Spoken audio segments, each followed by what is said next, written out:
ಕರ್ತನ ಪರಿಶುದ್ಧ ನಾಮಕ್ಕೆ ಸ್ತೋತ್ರವುಂಟಾಗಲಿ. ಪ್ರೀತಿಯ ದೇವರ ಮಕ್ಕಳೇ, ಮತ್ತೆ ಈ ಡೈಲಿ ದಿನ ಸೇವೆ ಮೂಲಕ ನಿಮ್ಮನ್ನು ಸಂಧಿಸುವಂತೆ ಯೇಸು ಸ್ವಾಮಿ ಕೊಟ್ಟಂಥ ಈ ಮಹಾಕೃಪೆಗಾಗಿ ನಾನು ಕರ್ತನಿಗೆ ಸ್ತೋತ್ರ ಸಲ್ಲಿಸ್ತೇನೆ. ಎಲ್ಲರೂ ಬಿಡುಗಡೆಯಿಂದ ಇದ್ದೀರಾ, ಆಶೀರ್ವಾದವಾಗಿದ್ದೀರಾ ಎಂಬುದಾಗಿ ನಾನು ಕರ್ತನ ನಂಬುತ್ತೇನೆ.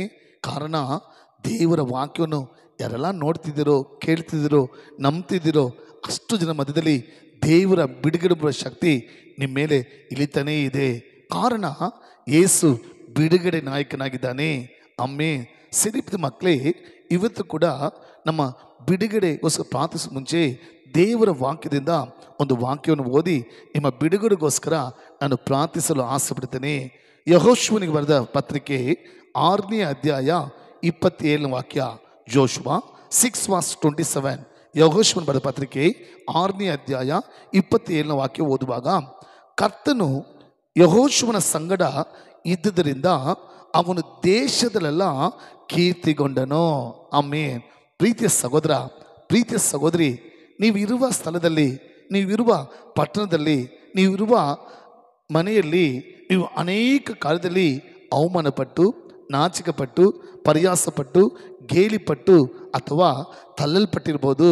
ಆದರೆ ಏಸಪ್ಪ ಹೇಳ್ತಿದ್ದಾರೆ, ಮಗನೇ, ನಾನು ನಿನ್ನ ಸಂಗಡ ಇದ್ದು ನೀನಿರುವ ಸ್ಥಳದಲ್ಲಿ, ನಿನ್ನ ದೇಶದಲ್ಲಿ, ನೀನಿರುವ ಪಟ್ಟಣದಲ್ಲಿ ನಿನ್ನನ್ನು ಕೀರ್ತಿಗೊಳಿಸ್ತೇನೆ. ನಿನ್ನ ಜೀವಿತದಲ್ಲಿರುವಂಥ ಎಲ್ಲ ಅವಮಾನ, ಎಲ್ಲ ಪರಿಹಾಸ, ಎಲ್ಲ ಗೇಲಿ, ನಾಚಿಕೆನ ನೀಗಿಸಿ ನಿನ್ನ ಮನೆಯಲ್ಲಿ, ನೀನು ಮಾಡುವ ಕೆಲಸದಲ್ಲಿ, ನೀನು ಮಾಡುವ ಬಿಸ್ನೆಸ್ಸಲ್ಲಿ, ನೀನು ಮಾಡುವ ಸೇವೆಯಲ್ಲಿ, ನೀನು ಇರುವ ಸ್ಥಳದಲ್ಲಿ ನಿನ್ನನ್ನು ಘನಪಡಿಸ್ತೇನೆ.